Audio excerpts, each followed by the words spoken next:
Samsung introduces its Galaxy S6 and S6 Edge at the Mobile World Congress in Barcelona, Spain. But the question now, is it enough to give Samsung that boost it needs in its competition with Apple? So joining us now to break all of this down is Mark Spoonhour, editor-in-chief at Tom's Guide. Mark, thanks for joining us. Oh, thank you. So you've actually gotten to test drive these phones. What are some of the best features of the Galaxy Edge S6? Sure. Well, let's start with the design, because this is the first time I'm ever saying this, but the Galaxy S6 is even sexier than the iPhone.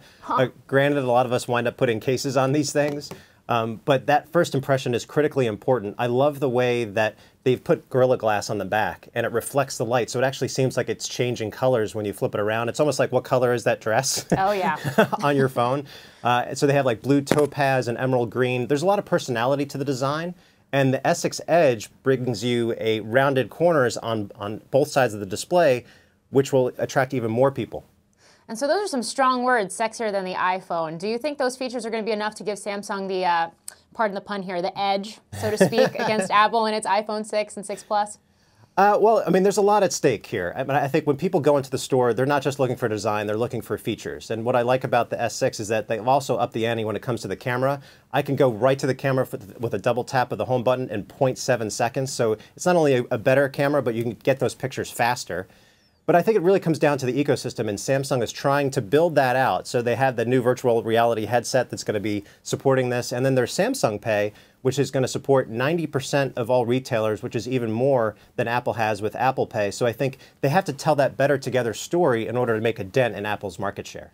Okay, so we've talked about some of the positives and what this looks like for Samsung as it continues to compete against Apple. But what are some of the drawbacks of these new smartphones? Yeah, they made some trade-offs in the name of pretty. So it starts with the fact that there is no expandable storage, and you can't remove the back, so you can't get to that battery like you did before. And there is no water resistance like there was on the S5. So you have to figure out, are those trade-offs worth it for a phone that is better designed?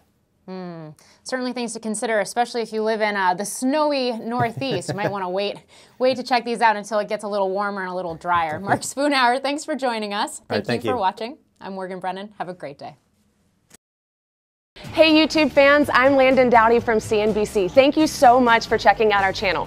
You can subscribe by clicking right here to check out the latest Mad Money CEO interviews, market news, financial advice, and product unboxing. Enjoy!